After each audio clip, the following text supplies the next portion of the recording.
మాఘ పురాణం 11వ రోజు అధ్యాయం 11. ఈ అధ్యాయంలో మాఘ స్నాన మహిమ వల్ల ఒక సామాన్య పిచ్చుక, పక్షి కూడా ఎలా మోక్షాన్ని పొందిందో వివరించబడింది.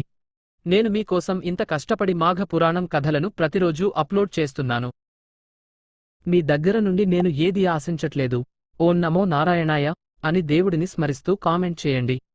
మాఘ పురాణం 11వ రోజు కథ. వశిష్ఠ మహాముని దిలీప మహారాజుతో ఇలా అన్నారు.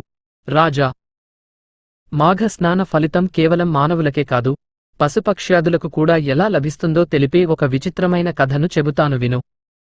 పూర్వం ఒక పవిత్రమైన నదీ తీరంలో పెద్ద మర్రి చెట్టు ఉండేది. ఆ చెట్టుపై ఒక పిచ్చుక నివసించేది.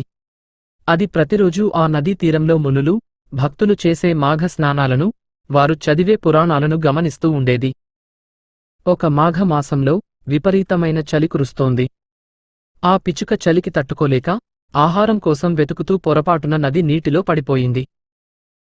అది మాఘమాసం కావడం, సూర్యోదయానికి ముందే ఆ పక్షి నదిలో మునగడం వల్ల దానికి తెలియకుండానే మాఘ స్నాన ఫలితం దక్కింది. ఆ చలికి తట్టుకోలేక ఆ పక్షి మరణించింది. కాని మాఘ పుణ్యకాలంలో నదిలో మునిగి ప్రాణాలు వదలడం వల్ల ఆ పక్షి మరుసటి జన్మలో ఒక రాజకుమారిగా పుట్టింది. ఆ రాజకుమారికి తన పూర్వ జన్మ జ్ఞానం గుర్తుండటంతో ఆమె చిన్నతనం నుండే మాఘమాస వ్రతాన్ని అత్యంత నిష్ఠతో ఆచరించేది. ఎంతో మందికి దానధర్మాలు చేస్తూ మాఘ పురాణాన్ని అందరికీ వినిపించేది.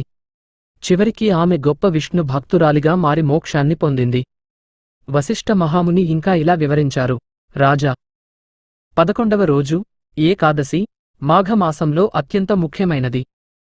దీనిని భీష్మ ఏకాదశి లేదా జయ ఏకాదశి అని కూడా పిలుస్తారు. ఈ రోజున ఉపవాసం ఉండి విష్ణు సహస్రనామ పారాయణం చేసేవారికి 7 జన్మల పాపాలు తొలగిపోతాయి. ఈ రోజున దీపదానం చేయడం వల్ల అజ్ఞానమనే చీకటి తొలగి జ్ఞానోదయం కలుగుతుంది. ఎవరైతే మాఘ ఏకాదశి నాడు జాగరణ చేసి శ్రీహరిని కొలుస్తారో వారు పునర్జన్మ లేని మోక్షాన్ని పొందుతారు. ముగింపు. ఈ విధంగా 11వ రోజు అధ్యాయం ముగుస్తుంది. కేవలం స్పర్శ మాత్రం చేతనే పక్షికి కూడా మోక్షాన్ని ఇచ్చిన మాఘ స్నానం భక్తితో చేసే మనుషులకు ఇంకెంతటి ఫలితాన్నిస్తుందో ఈ కథ సారాంశం.